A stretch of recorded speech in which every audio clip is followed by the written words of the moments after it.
fourth night of Hanukkah. Hanukkah represents the successful revolt by the Maccabees against oppression on the Jewish community that dates back to the Second Temple, 2nd century BCE. So we have seen over a long history of the world attacks against the Jewish people and the unfortunate anti-Semitism that has existed since basically the beginning of time. What is shocking is the current increase in the number of anti-Semitic episodes that we've seen in speech and in action here in the United States and around the world. Let me bring it closer to home. Last Saturday in Montgomery County, Maryland, just a few miles from where we are, at the Walt Whitman High School, anti-Semitic graffiti was put on their walls. It was the second time in just over 1 month in Montgomery County that we've seen anti-Semitic type activities through graffiti. In mid-November on the trolley trail, a similar episode occurred. The number of episodes on the rise of anti-Semitism is shocking. The Anti-Defamation League has given us the numbers, a 61% increase between 2020 and 2021 in speech and attacks against Jewish institutions here and around the world. I have the privilege of being the special representative of the OSCE Parliamentary Assembly for Anti-Semitism, Racism, and Intolerance. I attended, on behalf of the United States, the Berlin Conference on Anti-Semitism in 2004. And there were many lessons learned from those conferences that we had. But the most important lesson we learned is that leaders must speak out and act against any form of anti-Semitism or any form of hate. It cannot be normalized. We've seen just the opposite from our leaders recently. Former President Trump, in a dinner he had in Mar-a-Lago with a known anti-Semite and a known white supremacist, and a photograph then later of a QAnon follower. This gives oxygen to hate. We need to strengthen our resolve to make sure that we will never allow this to be normalized. And we need to recognize that there is a direct link between the attacks on our democratic institutions and our rule of law and the rise of anti-Semitism and other forms of hate. Therefore, we all must speak out about disinformation and election deniers. We need to speak out against the conspiracy theorists who use theories such as the replacement theories, promoting old age anti-Semitic tropes. We know where that leads. It leads to violence.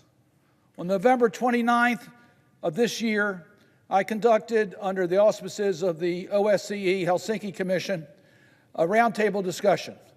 I was pleased to be joined by our presiding officer, Senator Rosen, and I thank her for her extraordinary leadership with Senator Langford in establishing the bipartisan and bicameral caucus in regards to fighting anti-Semitism.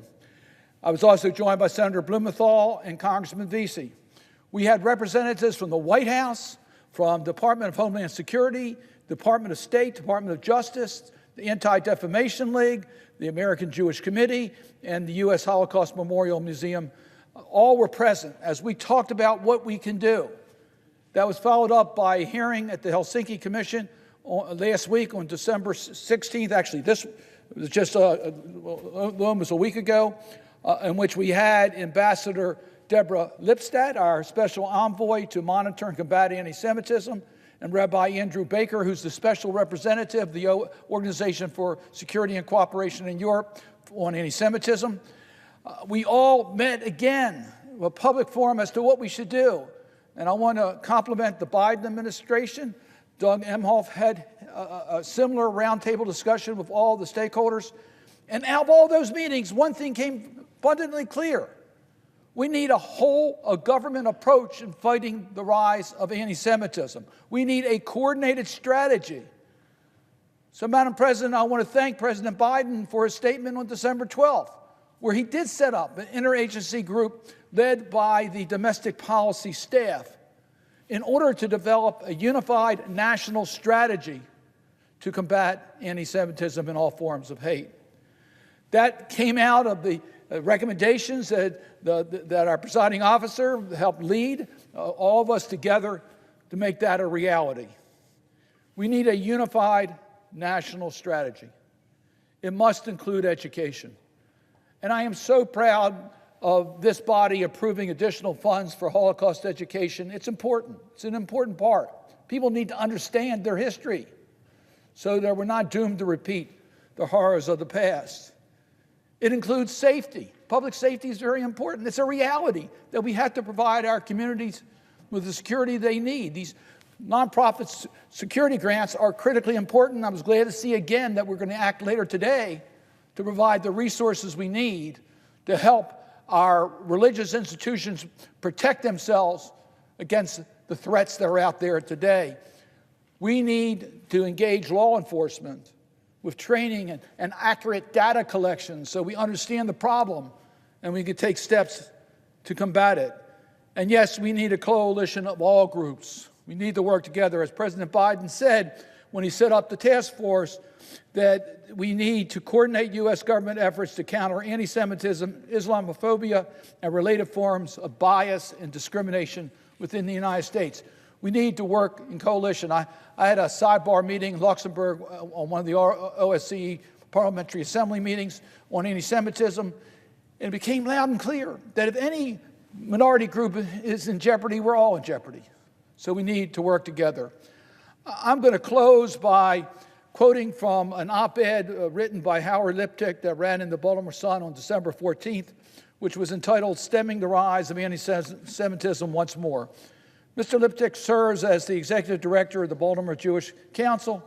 So let me just quote some of what he's put in that op-ed.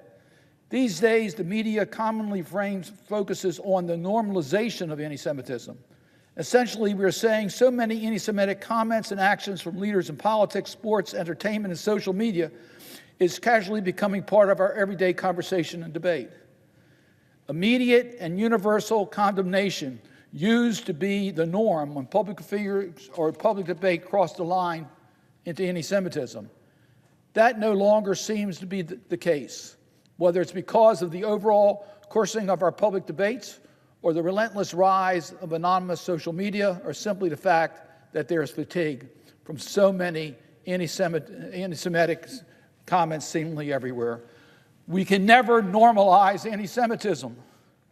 The editorial continues, but as leaders in our Jewish community here in Baltimore, I say that we must commit to fighting anti-Semitism on all fronts, from all political points of view, no matter how big or how small.